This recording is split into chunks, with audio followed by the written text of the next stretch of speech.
Hi,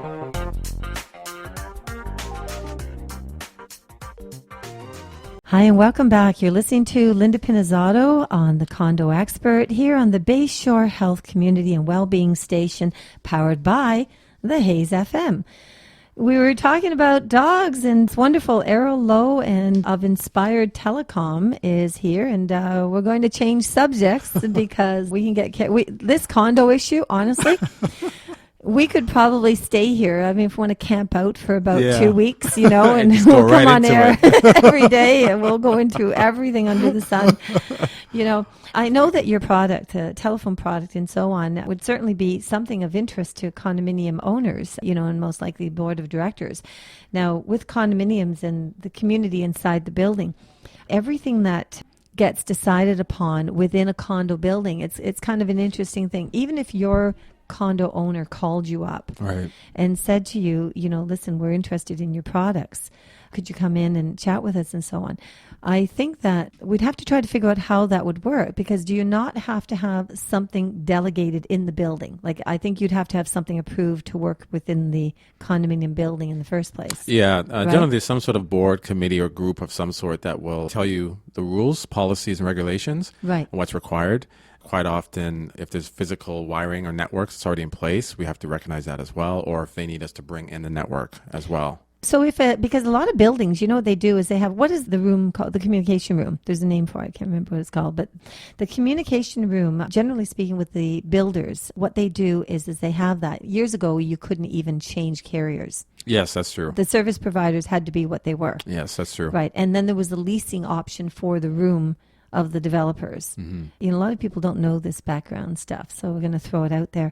But the condo board of directors are the ones that make decisions that reflect the building. Right. So if your services came in and they geared towards the common elements, say for instance the party rooms, maybe the gym, any of the common areas of the building, that's a no-brainer. That would be a condo board governance decision.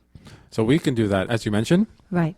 It's just because our system is so flexible, it's a little bit, I shouldn't say a little bit, it's a lot different than what most people would think of as, we call it legacy, meaning the existing or old structure or networks. And that usually relates to the copper wires and some of the digital upgrades that have been done. But with our system, because it's IP-based, Internet Protocol, it is a private network. It is not a public network, which means that our engineers can pretty much do whatever they want with it to accommodate whatever building or structure that we'd be installing into. So if it's that, does it, like, you help me out, maybe explain a little bit deeper. Is that then coming off of like the internet systems? No. Ours. Okay, so it's not like a voice over IP. And this is where it gets kind of dicey. There's a lot of misnomers in regards to VoIP, as they call it, voice over IP. There's two types. I won't get too technical. There's a public VoIP, and everyone knows that type. That's the Skypes, the Google phones, the Vonages, and Comwaves. They use the actual public internet to transit your calls. Whereas with us, we actually have two types, residential and business. So the business is a private network, and that is where we can provide free business phone lines for businesses. And then on the residential side, we have what's called worldline.ca, and that provides the lowest price home phone plus internet as well. But we don't actually technically use the public internet for the service. Again, it's a private network. We own it. So it's a little bit different than what people would be used to. So if a condo board made the decision that they want to try to cut their budgets down a bit from what they've got going on right now, with whichever carriers it could be. I know that Bell Vibe was going through a lot of the buildings in Toronto and offering different discounts and benefits and so on so that they could get their terminals or whatever they required into the buildings. Right. And I know some of the buildings had already had Rogers in their buildings, like from the day one, because that would have been a deal that was struck, I gather, with the builder. The builder and the actual, developer and the builder, and maybe, with Rogers at that time. Right. And once it's in there, it flows over, because when the building gets registered and the owners take over, they just take over those initial whatever's contracts. There, exactly. Yeah, and they're not going to go up there and start changing all the equipment that's inside the equipment room. That's true. That is true. So if that was the case, then do you work on their equipment? Because I know that, I don't know, like, would you work on their equipment? Because their equipment's no longer owned up there. I think it's part of the corporation now in some buildings. Yeah, we'd actually look to see, because each site would be unique. Even if there's some similarities, there's always something we found that you have to tweak this, tweak that. We would actually, in most cases, we can bring our own equipment. We ship it. Customer can actually set up with whatever is existing because we set up our own separate pipe, so to speak. However, we always look at the uniqueness of each building and decide what would work best, because we don't want to disrupt and have any challenges that arise based on our presence going into the building or even an individual unit.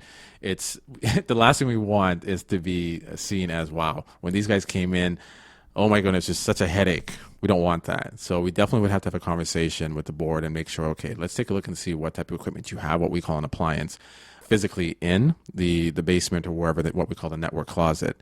And then from there, we'd map out what's going to work best in the interests of the residents of the building as well. Oh, okay. Yeah, so there would be two entities. One is for the residents of the building, Right. and then one could be for the operations of the condo corporation. Absolutely. Right. So Absolutely. now, can they tie into, the systems, like, what about security? When people come in and press the button through the Condoplex systems and all that. Interesting question. It's it's something we can look into, because so many security systems are unique and customized.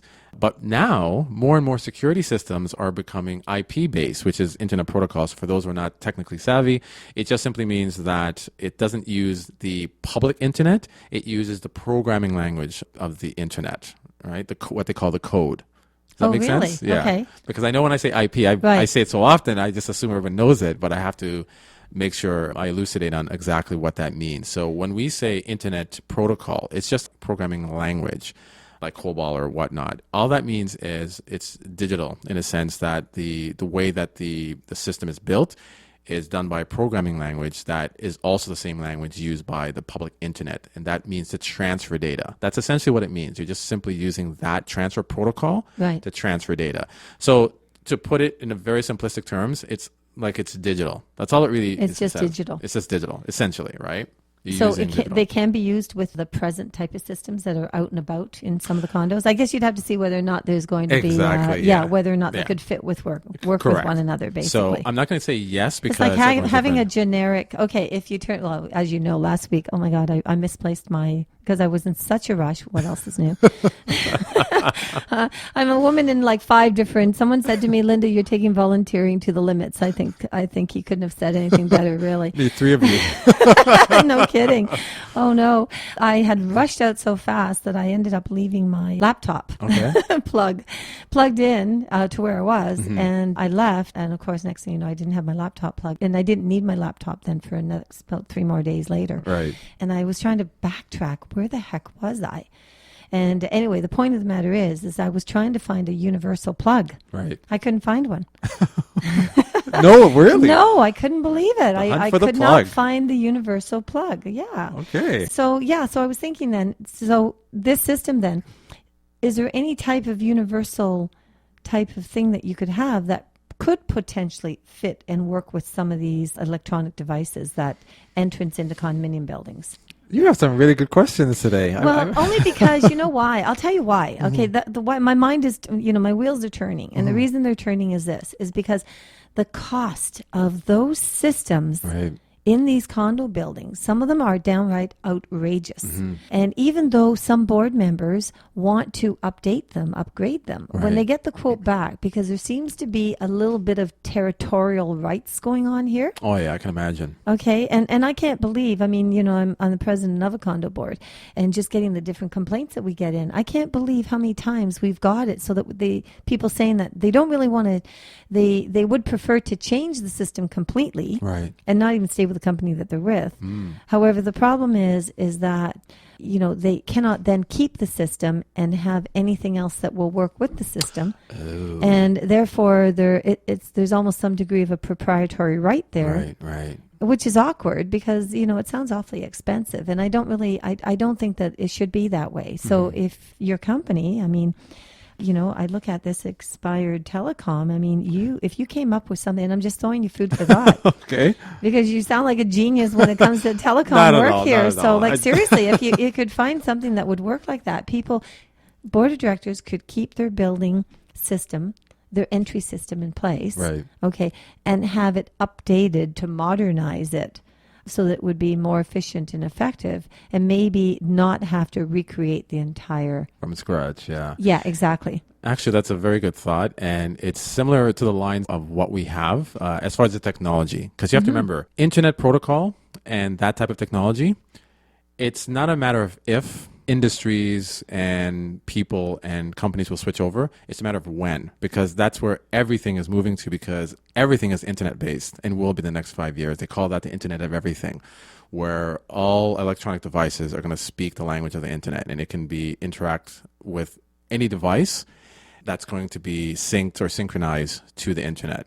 So they're saying that's probably going to happen over the next 5 to 10 years. All these electronic devices that are considered dumb right now are going to be upgraded to be smart. And when they say smart, just like with a smart grid and smartphone and so forth, it's going to have interaction with the internet. So the appliances of the devices themselves will actually be almost able to think for themselves, in a sense where your washing machine will know that at a specific time it's going to start washing. Your toaster will know it should actually start toasting or whatever, or your fridge or your stove or whatever. So it's programming is about making sure that you have universality, where the language on one device can speak to the language on the other device. And that's essentially what you're asking right now is, okay, can we have it where whatever we have in our buildings right now, when we want to upgrade to switch to something else to take advantage of the cost savings, which is what the digital era is about, the cost savings. Whenever technology moves forward, that's usually the push that drives it, is how do we cut the overhead? How do we reduce the expenses of our existing infrastructure? So it's something where our platform is geared for that, the 21st century moving over to the next 25 years. So I love your question, because that's a great challenge for our engineers to look at and say, okay, you know what? We've been looking at businesses for our system, but perhaps now we should be looking at residential buildings and residential structures, because in essence, what we call the back end, which is where all the technology takes place, it's pretty much all the same. It's all the same technology, just bundled differently. So yeah, I love your questions, because this is very intriguing. And I know the engineers are going to be very interested in looking at, okay, how can we do this? Well, yeah, because these systems, the entry systems into these condominiums so many of them are so poor. And a lot of the boards don't want to spend the money. They don't want to do the replacement. So the conversion would work. Yes. Hold that thought. You're speaking to, it's really, really interesting, because honestly, Errol, that's how great ideas come about. It's just true. One-on-one conversations, with an audience, tremendous audience out there too. We're not forgetting about you guys. So please stay tuned. You're listening to Linda Pinizzato here at the Bayshore Health Community and Wellbeing Station, powered by the Hayes FM, and the show is the Condo Expert.